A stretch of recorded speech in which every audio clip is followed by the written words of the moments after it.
খুনে বক্সারকে দিয়ে এই কাজ করালো সে বিষয়ে কিছু জানা গেল না? না না বলরাম, না এখনো সেটা জানা যায়নি। প্রীতম কুমার সত্যি জানে না ওকে এই খুনের কন্ট্রাক্টটা কে দিয়েছিল। আসলে এসব ক্ষেত্রে আসল যে নাটের গুরু হয় সে একটু আড়ালেই থাকে, লুকিয়ে থাকে। তবে একটা কথা তো পরিষ্কার হয়ে গেছে, আমাদের ফুলকি এই খুনের সঙ্গে কোনোভাবে জড়িত নয়। সেদিন ফুলকি বাজরিয়াকে হুমকি দিয়ে চলে যাওয়ার পর প্রীতম কুমার হোটেলের জানলা দিয়ে ভেতরে ঢোকে, বাজরিয়াকে খুন করে এবং জানলা দিয়েই পালিয়ে যায়। আর প্রীতম কুমার নিজে বয়ানে এটা বলেছে। ফুলকি যে নির্দোষ প্রমাণিত হয়েছে এটাই তো অনেক। মন্দিরা, এই উপলক্ষে তুমি সবাইকে নেমন্তন্ন করবে না? মানে বাড়িতে একটু খাওয়া দাওয়া হই হুল্লোড় হবে না? নিশ্চয়ই হবে। ফুলকি, তো বাবার সেই পুরনো দিনের মতো হাবভাব কিন্তু হয়ে যাচ্ছে। একদম ঠিক বলেছো বৌদি, সেই হুল্লোড়বাজি। যাক, আমাদের বাড়িতে অনেকদিন হইচই হয়নি, আজই হয়ে যাক। রায়চৌধুরীর বাড়িতে খবর দিতে হবে কিন্তু। অংশু, অভিরূপ, তোমরাও কিন্তু বিকেলে এসো।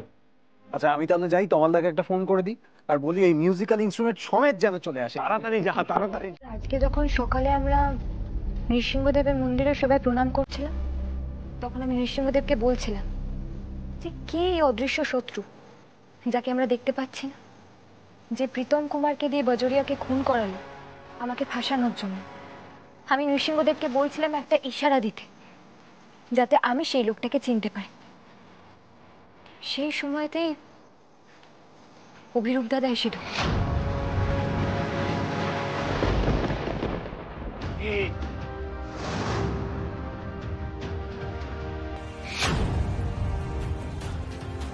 এই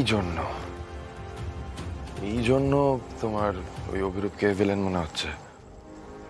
ফুলকি, অভিরূপ অদৃশ্য শত্রু কি করে হবে? মানে দেখো, মোস্ট অফ দ্য টাইম তোমার হাঞ্চ ঠিক হয়, I have respect for that, কিন্তু অভিরূপকে তো রাজমহলের লোকজন চেনে, সবাই তোকে চিনতে পারলো, দেখলে তো সবাই ওর ক্যারেক্টার নিয়ে কত প্রশংসাও করলো।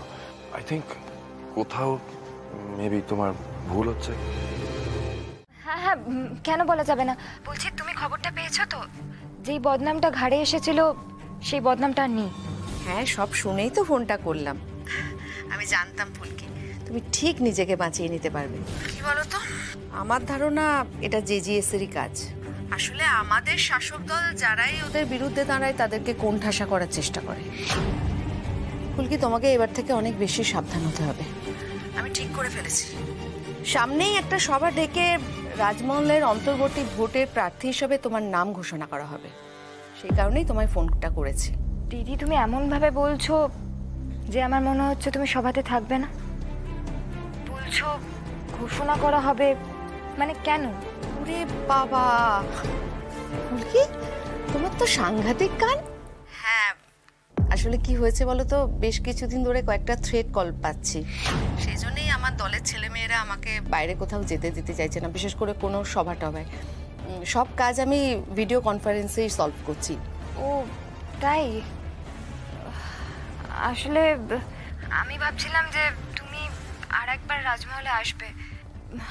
আগের বার তো একটু মিষ্টিমুখও করলে না, আমি ভেবেছিলাম এইবার অন্তত একটু মিষ্টি খাওয়াতে পারবো। আমি বুঝতে পারছি ফুলকি, কিন্তু আমি নিরুপায়। আচ্ছা ঠিক আছে, আমি সব কিছু ব্যবস্থা করে নিয়ে তোমায় খবর দিচ্ছি, কেমন? রাখছি। বেশ।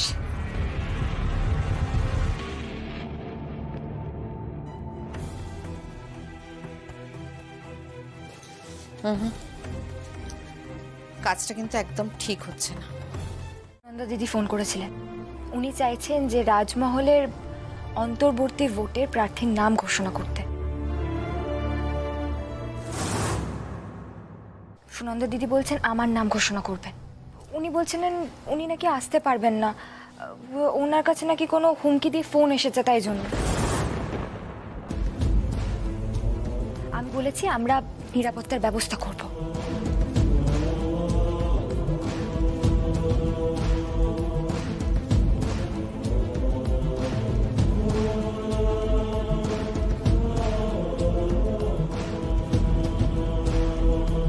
শোনো, আমার চেনাশোনা একটা সিকিউরিটি এজেন্সি রয়েছে, আমি ওদের বলবো সুনন্দাদের সিকিউরিটির জন্য।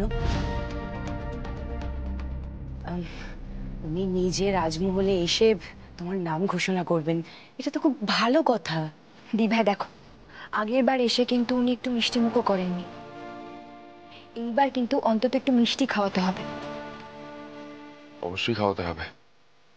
আর দিদি, তোর এই চেনা সিকিউরিটি সার্ভিস এরা পারবে তো? মানে এটা কিন্তু খুব বড় দায়িত্ব, স্পেশালি যখন ওনার কাছে থ্রেট কলস আসছে।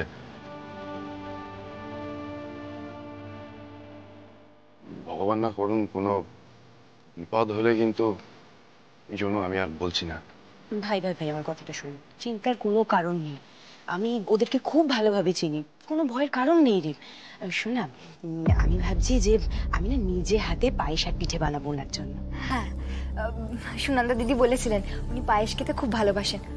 কিন্তু শোনো, এই যে এই বিষয়টা যে সুনন্দা দিদি এখানে আসছেন, এই বিষয়টা কিন্তু শুধু আমাদের তিনজনের মধ্যেই থাকবে,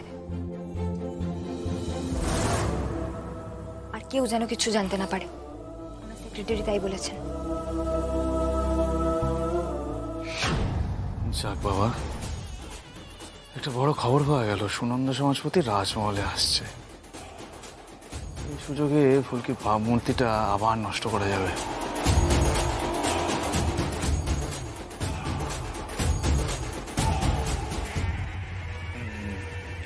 খবরটা ওই জেজিএস এর মাথাতে আগে দেওয়া দরকার, তারপরে তো শুরু হবে আসল খেলা।